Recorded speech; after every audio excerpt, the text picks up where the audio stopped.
BJP में करीब एक दर्जन सियासी नियुक्तियों को लेकर लिस्ट लगभग तय हो गई है।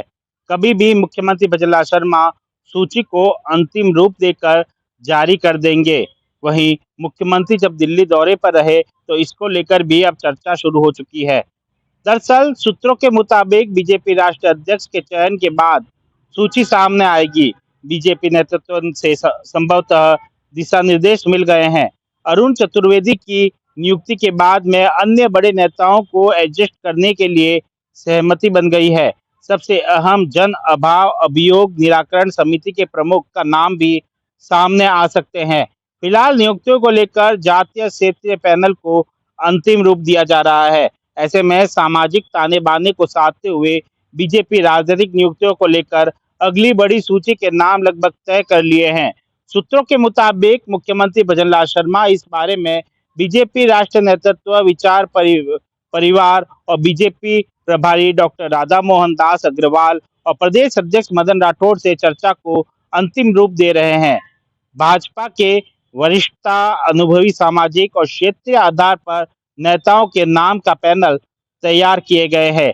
लेकिन अब सवाल उठता है कि जो सूची तैयार की जा रही है उनमें किन जाट नेताओं को वरीयता मिल सकती है और क्या जाट भूमिका इस नेतृत्व में ज्यादा रहेगी। हालांकि जो सूची में पैनल में नाम सामने आ रहे हैं उनमें सबसे ऊपर नाम सतीश पूनिया का सामने आ रहा है, जिनको हरियाणा का चुनाव प्रभारी भी बनाया गया था और उन्होंने सफलता दिखाते हुए यहाँ पर भाजपा को जीत भी दिलाई। लोकसभा चुनाव संपन्न होने के बाद में भी लंबे समय से यह कयास लगाए जा रहे थे कि सतीश पूनिया को एक पद मिलेगा, लेकिन अभी तक नहीं मिल पाया है। अब जब संगठन में पद और नियुक्ति की बारी आ रही है और कई राजनीतिक नियुक्तियों की बारी आ रही है, तो ऐसा माना जा रहा है कि सतीश पूनिया का जाट नेताओं की सूची में सबसे ऊपर नाम है।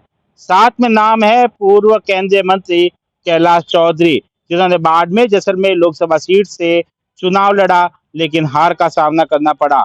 यहाँ पर त्रिकोणीय मुकाबले का सबसे ज्यादा नुकसान कैलाश चौधरी को देखना पड़ा, लेकिन इस बार राजनीतिक नियुक्तियों में कैलाश चौधरी का नाम भी तेजी से चल रहा है।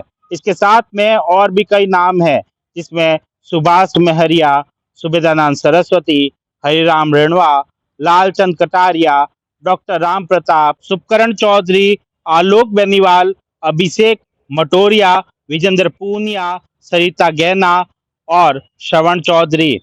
राजस्थान की बीजेपी के लिए सबसे अहम है सभी वर्गों और क्षेत्रों को साधते हुए राजनीतिक नियुक्तियों को अमली जामा पहनाना। विचार परिवार से आए नामों को वरीयता दी जाएगी।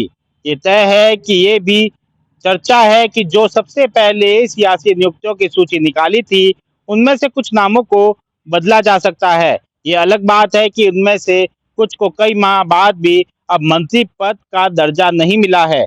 लोकसभा चुनाव से पहले बीजेपी सरकार ने किसान आयोग का अध्यक्ष CR चौधरी, जीव जंतु कल्याण बोर्ड का अध्यक्ष पूर्व सांसद जसवंत सिंह बिश्नोई, देवनारायण बोर्ड के ओम प्रकाश बडाना, राज्य सैनिक कल्याण बोर्ड में पूर्व विधायक प्रेम सिंह बाजोर, माटी कला बोर्ड में प्रहलाद टाक, राज्य SC वित्त निगम में राजेंद्र नायक, विश्वकर्मा कौशल विकास बोर्ड में रामगोपाल सुथार को अध्यक्ष बनाया था।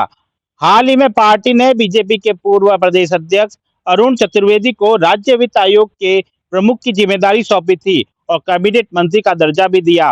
बीजेपी ने कुछ प्रमुख नेताओं का नाम टीम मदन राठौड़ के लिए भी चल रहा है। अर्थ यह है कि कुछ चेहरे संगठन में भी एडजस्ट किए जा सकते हैं। वायरल सूची विवाद में सूचियों में भी फिर से मंथन के लिए बीजेपी को मजबूर कर दिया है। अलबत्ता मंथन के फेर में कई नाम उड़ाए जाएंगे जो पहले तय थे।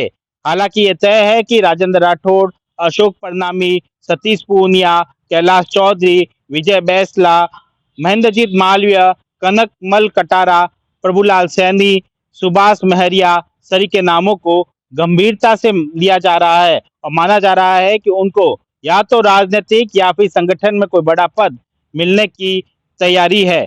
ऐसे में देखना होगा कि किन जाट नेताओं को राजनीतिक नियोक्ता और संगठन में नियुक्तियों को वरीयता दी जाती है और क्या इन जाट नेताओं को वरीयता देने के बाद में राजस्थान में जाट समाज की नाराजगी को भाजपा दूर कर पाती है या नहीं, और क्या जाट वोट बैंक को आने वाले 2028 के चुनाव के लिए साथ पाती है या नहीं।